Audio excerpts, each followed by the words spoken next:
much of drawing the expression. Hands are very expressive. They're just as important as the face. Well, kind of important like the face. And too many artists shy away from doing hands because when they're drawing, they're doing their figure drawing in college. They're learning how to draw boobs and naked people, and they're not paying a lot of attention to the hands. And you know, when you get out in the real world, you start being an illustrator, you start being a cartoonist. You know, you can do a lot more with your drawings if you pay more attention to hands and expressions through hands. So what I've done is I've gathered a few of my recent cartoons, so I can talk to you a little bit about what I do with the hands in those cartoons. I'll give you a brief lesson on how you lay out the hands and things to avoid and things to do, and we'll get going. A lot of cartoonists shy away from doing hands by doing what we call pocket tricks, which is your hands are in the pockets, the hands are behind the back, the hands are hidden here, hidden there. Try not to draw the hands. You should do just the opposite. You should take every opportunity to draw the hands, because the hands give you a lot of character, and they give you an opportunity to make the point that you want to make. So let's take a look at some of my cartoons here. This is a recent Donald Trump one about his immigration position with Speedy Gonzales. I've got two things going on with his hands here. I've got follow these guys this way, and I've got the hand out like this, which is presentation hand. There's going to be probably about a dozen hand positions that you use and draw over and over and use all the time. These are a couple of them.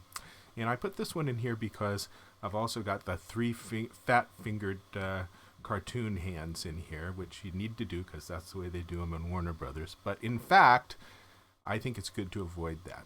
You don't want to simplify the cartoons, the hands to three fingers, because you lose that much more opportunity to describe the things that you want to describe with the hands when you lose more detail in the hands. A lot of people like the fat three fingers because they're simpler to draw. They're easy, and you just go whoop, whoop, whoop, and you're done with the hand. But that's not what you want to do. You know, we draw because we love to draw, and we want to put all these details in. And we want to put them in because we love it, and it makes the drawing rich. So avoid the three fingers hands. Avoid the fat fingers. One problem that a lot of young cartoonists make is they think of fingers like little sausages that are attached to your hand, and they don't think about how the fingers move in unison and how you expect particular positions of hands to express particular emotions or ideas. And so if you develop that dozen different hands in your head that are good for all the different situations, then you're pretty much good. Here's another one of I recently drew. You can see me drawing this one at Daryl Cagle and on my YouTube channel. So, three things happening here. A fist on the elephant indicates anger. Pointing down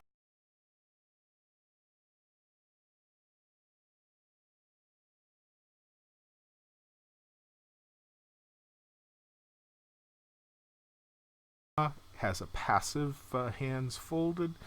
The two thumbs up together is more of a thoughtful kind of a move. Under the chin is more thoughtful. So I'm expressing things with each of these hand positions. These are each standard.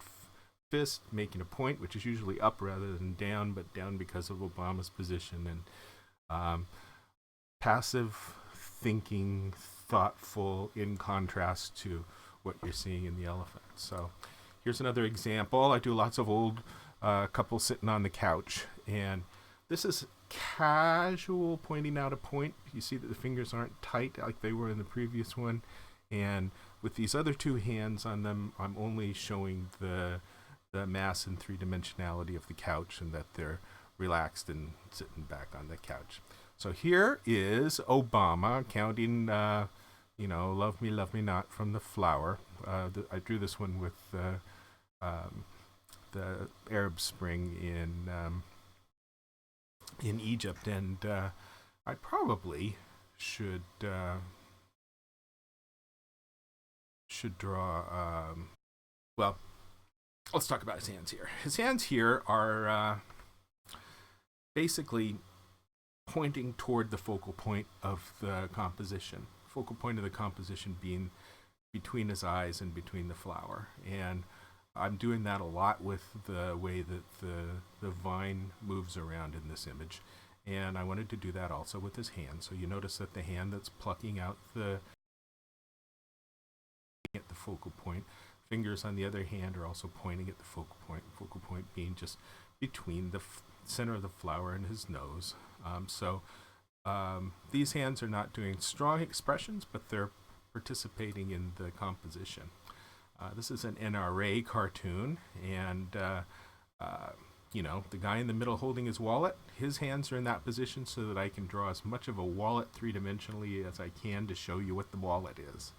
The guy on the right, I need to show that he's holding the sack and that the sack has some mass and reality from the positions of his hands. So the only real expression on the guy on the left, he's making a point and pointing at the guy in the middle, and the hand on the chest is showing sincerity, or in this case, false sincerity. I may do a separate video just on the difference between men's hands and women's hands. In this case, I've got Carly Fiorina, and you can see the basic difference is that the hands are more slender, and and usually the hands are much smaller. And in general, women's hands, the palms of their hands face backwards, where men's palms face inwards to their body.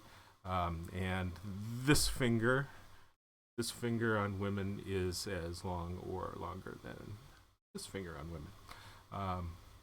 So if you draw a woman's hand looking like a man's hand, that is just of examples. Don't draw a lot of women's hands because there aren't a lot of women as a percentage that you draw as an illustrator or a political cartoonist. But this shows basically you just make them smaller, thinner, and a lot more bend to the wrist with women than you have on men.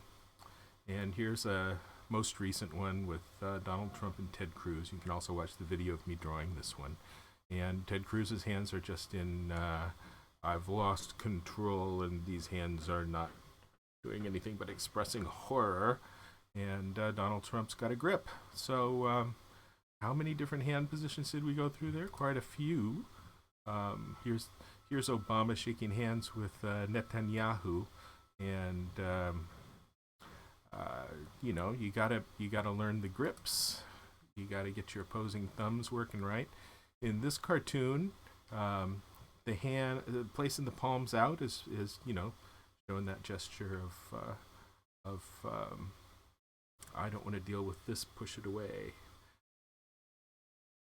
This is an oldie from the last campaign with Rick Santorum debating Mitt Romney and Jesus whispering in the ears of each of them.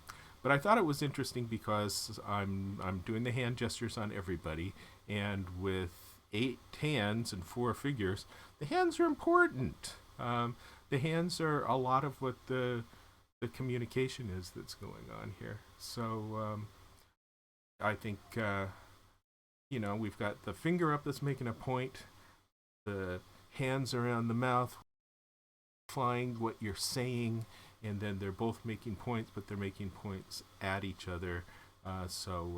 Pointing up and pointing at each other. So, you get the idea. If these guys had their hands in their pockets, you could get away with it, but you don't want to do that because that sucks, so don't do that.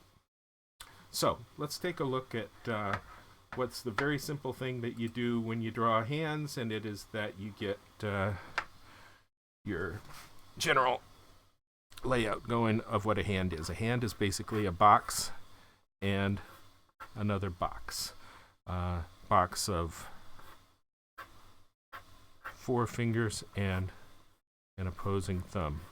Opposing thumb can go that way. Opposing thumb can go that way. And that's a hand.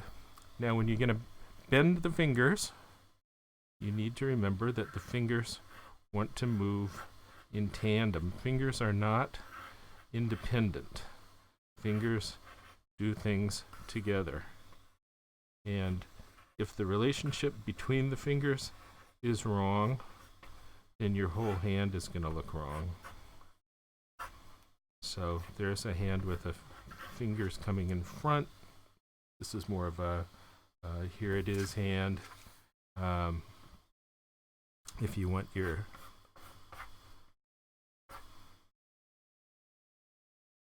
hand to be a fist, you should still think of it in the same way. The fingers are coming up from this and wrapping around this way. So fist. The point is you want to think of the fingers as being on this plane. This plane being what attaches to the square at the bottom of the fingers. So the fingers move in tandem. They're not independent sausages. And that is the mistake that most young people make when learning to draw hands. Fingers are not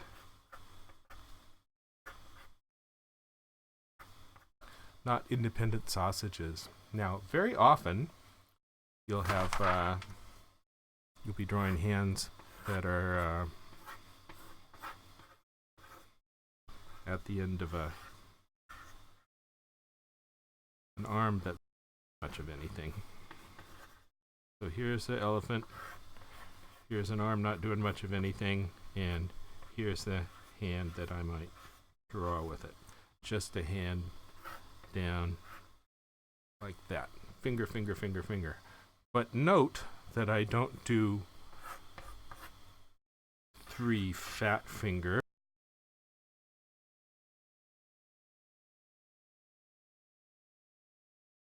With his body facing pretty much back and in.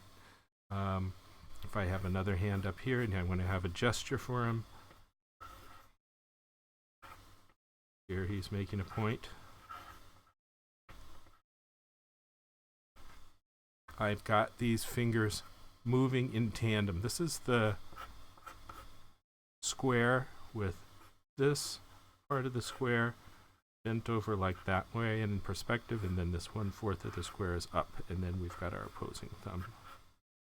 So think of these fingers as tied together as a plane, like a piece of paper. And that's what should work for you. With women, you just have the same hand, but it's thinner fingers.